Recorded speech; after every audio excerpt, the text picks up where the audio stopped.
Hello everyone, welcome to Ahnaf Academy channel. Today I will show you the easiest way of how to create a conditional bar chart which will help you to show the target versus actual sales record in Microsoft Excel. স্ক্রিনে আপনারা ডাটাসেট এবং চার্টটি দেখতে পাচ্ছেন। ডাটাসেটে রয়েছে আমার month রয়েছে এবং অ্যাকচুয়াল সেলস রেকর্ড রয়েছে এবং সেলস টার্গেট রয়েছে। এই দুটি কলাম আমি হেল্পার কলাম হিসেবে অ্যাড করেছি for creating the conditional bar chart. Okay, তো এখানে দেখুন আমার জানুয়ারি মাসের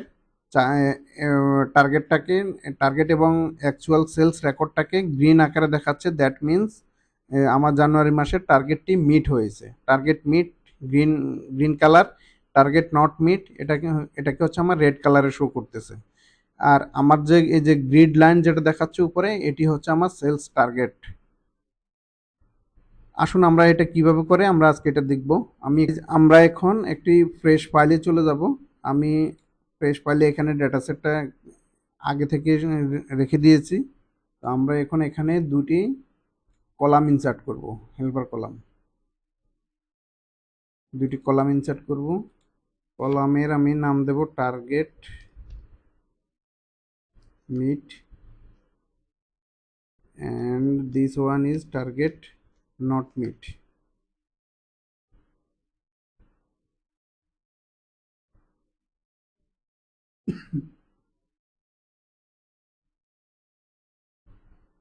আমরা পুরো ডেটা সেটটাকে সিলেক্ট করে ইনসার্টে গিয়ে আমরা একটি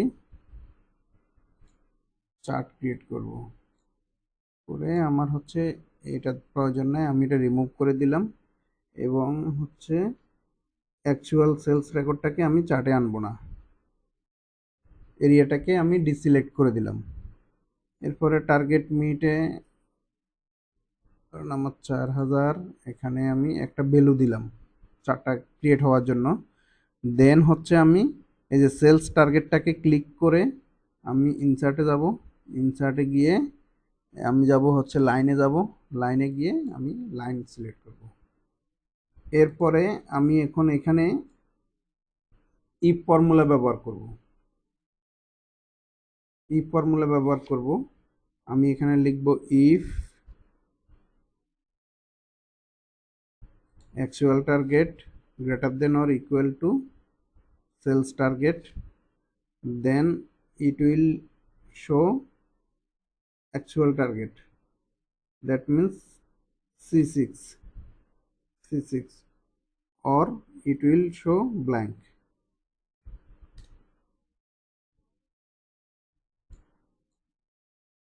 And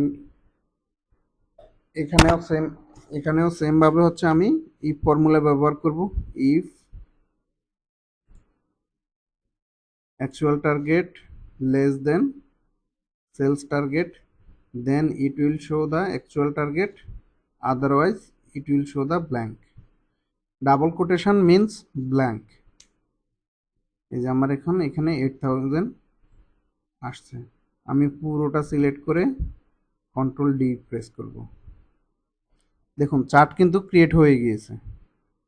এখন হচ্ছে এটা হচ্ছে আমার target not meet. Target not মিটটাকে আমরা করব হচ্ছে কোন কালার?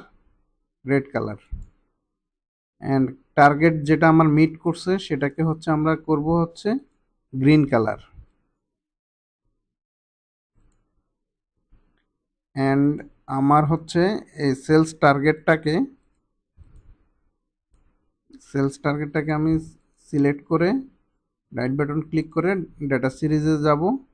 গিয়ে আমি এখান থেকে চেঞ্জ করে দিতে পারবো কালারটাকে আমি রাখবো, এই কালারটা রাখি। এবং এই যে এখানে ড্যাশ টাইপ আছে, এখানে গিয়ে আপনি চাইলে আপনার মতো করে চেঞ্জ করে নিতে পারেন।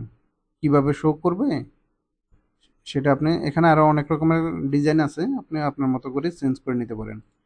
এবং হচ্ছে আমি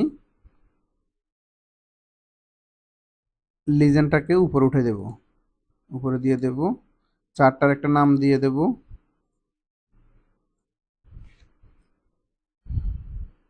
অ্যাকচুয়াল সেলস ভার্সেস টার্গেট। এরপরে যে এখানে গ্রিড লাইনটা আপনার চাইলে চেঞ্জ করে দিতে পারেন আপনার মতো করে। গ্রিড লাইন আমি এটা রাখি।